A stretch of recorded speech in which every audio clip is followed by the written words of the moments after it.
Hello guys, and welcome back to another video. Today we have here with us another Mazda from France, another CX-5, another 2.2, and you may ask the question, can these ones still be interesting to watch? Yes, this one has a very strange or interesting problem. First, let me tell you what has been done to it or what the owner told me so far. So basically he said he's done all the work on the car which included carbon cleaning, however not walnut blasting, as he doesn't have access to the walnut blasting machine. Also he replaced the exhaust camshaft, also he's done the oil strainer, also he's done the exhaust pressure sensor, and he replaced the timing chain. Now to the symptoms of the car. The car doesn't rev over 2000 RPM, it has few fault codes, and also the major one is that if the oil cap is on, the car stalls. If the oil cap is taken out or off, the car continues to idle. So I'm going to switch or turn around the camera, show you just a tiny bit of the engine bay, the fault codes, and then we're going to further assess the car, what may be wrong with it. Also guys, I get asked a lot, where do we get the parts from? And now I'm finally convinced the guy who gives or sells us the parts, so he make a website, and if you buy through my link, Mr. Nice Guy 5, you will get 5% discount. I will leave the link in the description. He sells OEM Mazda parts, but not only Mazda parts, also Honda, Toyota. If he doesn't have a particular part you are after listed on his website, just shoot him a message. He will definitely can get that part for you in no time. Also is very good with packaging. So yeah, feel free to check out the website. I'll leave the link in the description below, and don't forget to use the discount code in order to get 5% discount. So let's have a look at the engine bay. Ignore that oil, puddle of oil or drips of oil. That was me, but I will get back to you why that happened. So I can see it has been worked on, but to be honest, it looks quite okay. So nothing is missing, everything looks fine, that it has been put back to the correct place. One thing I would mention is the DPF sensor. It doesn't have the label on it, which suggests me that it is a knockoff replacement, so it is not the original one. I will get back to that later because it will relate to one of the fault codes. So now let's have a look at the actual fault codes, and then let me show you what the car does. The engine has two fault codes, P2455 and P2262.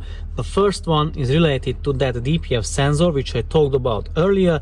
Basically, these Mazdas are not really happy with aftermarket knockoff sensors, so that should be put back to original or reverted back to original, and it would fix the fault code. We've seen that, we've done that, we've been there. It is always the case. Now to the P2262. That can be because of three cases or three issues. One is the sensor being the old plastic one, or the pipe underneath the sensor being blocked, or the turbo itself. Now we can exclude the sensor from the equation, and let me talk about the other two bits. So the pipe underneath the sensor can cause that fault code. Also, last resort, if the turbo is failing apart, that can cause the same problem. And the owner told me that he had checked the turbos, the turbine wheels, and he said they have a slight play, but we're going to check that as well. So now let me try to start the car and see what happens. I'm going to ask Dan to assist me and interrupt him with his precious BMW engine rebuild. So Dan is about to start the car. Now the oil filler cap is on, and see what happens.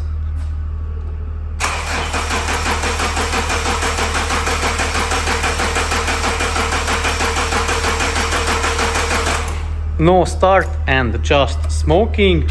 I'm taking off now the oil filler cap. Wow, someone is smoking a shisha there.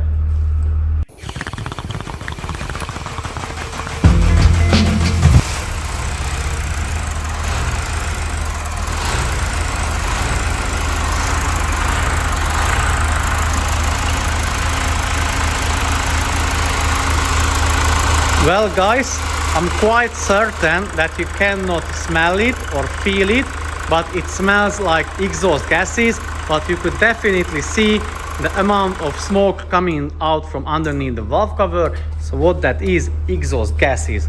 Now the question may arise, how do they get there? So let me try to explain to you. So how do the exhaust gases get underneath the valve cover? That's the question. That's the million-dollar question today. Well, exhaust gases usually are in the combustion chamber and they escaping the combustion chamber via the exhaust when the valve is opening, so they can escape. However, if something is bad or wrong, they can end up in the crankcase, which is the case. So that's from the crankcase they can get to the underneath the valve cover, and what you could just see. So now how do they get to the crankcase? From the combustion chamber to the crankcase, there's only two ways. Either the piston rings are damaged or the piston itself is damaged. So now let me show you a damaged piston and try to explain a situation a little bit better. Here are two pistons, one is clean but damaged and the other one is dirty and yet damaged. So this is piston damage. As you can see, the rings are stuck in the grooves, you can't even remove them, and the piston is melted, and that's how combustion gases, if you imagine as it will be, it is in the cylinder, so combustion is happening here, but because they can get past the piston, they can end up in the crankcase and get underneath the valve cover. Exactly the same happened here with this piston as well. Also, before we run too far away, the turbo can cause the same problem if the turbo is damaged, where the turbine or the exhaust gases from the turbo side can enter the oil, and that can cause the same thing. And also PCV system causes the same thing, but I wouldn't say in this high amount of smoke. So we can safely say it is not the PCV system. So now the other bits we're going to check is the turbo, going to check the turbine wheels for play, and we're going to remove the injectors and try to see the piston, the top of the pistons with a bore scope, and we should do also a compression test. So let's have a look at the turbine wheel. That guys is shut, and now we're going to have a look at the big turbine wheel. Okay, now we are looking at the big turbine wheel. As you can see, it is touching the housing and it is shiny as well, so it has a score marks and has quite big of a play as well. So guys, as you could see that the turbos are shot, both of them are quite fucked in my opinion. So that can be the reason why we have the P2262 fault code. However, it still may not be the reason why we have that huge amount of smoke coming out from underneath the valve cover, so we need to further test it. I said in the beginning of the video that we may do compression test and checking the pistons with a bore scope. Well, the compression test is not that great in our opinion, because as you could see, or as you could have seen, the engine was running fine, wasn't misfiring, so it did build up the compression. However, we're going to do a leak down test first, because with the leak down test we could possibly tell if there is any like drop in the volume of the air going in there, if you know what I mean, and look how much is that in percentage, and also where it is coming from. It can be coming from either, let's say, the coolant reservoir, that it indicates faulty head gasket, or if it is coming from underneath the valve cover, it indicates piston rings or piston. If it is coming from the intake manifold, it indicates faulty intake valves, or if it is coming from the exhaust side, then it indicates faulty exhaust valves. So that's what we're going to check first. I'm going to fit the tool, remove the glow plugs, and check the leak down of the engine. And once I'm done with that, finally we're going to inspect the pistons with the bore scope. I have removed all the glow plugs, 1, 2, 3, 4.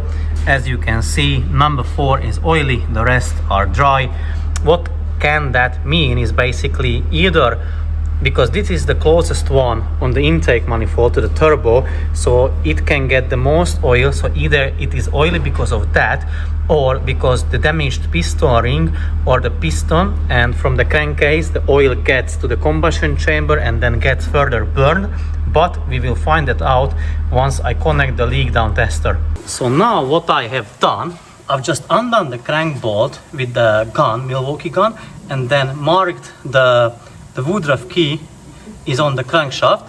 So I marked it with the marker, and now I need to set that to 12 o'clock direction, so upwards, and that means the piston in the cylinder number 1 and 4 will be at top dead center, and I can do the leak down test on them too, and I can carry on if I put that mark to 6 o'clock direction, so all the way down. That means I can do the leak down on the second and third cylinder. The tool is hooked up and set up. I've sent it with 10 bars, and as you can see, we have only 5% of loss, which is better than ideal. It is very good.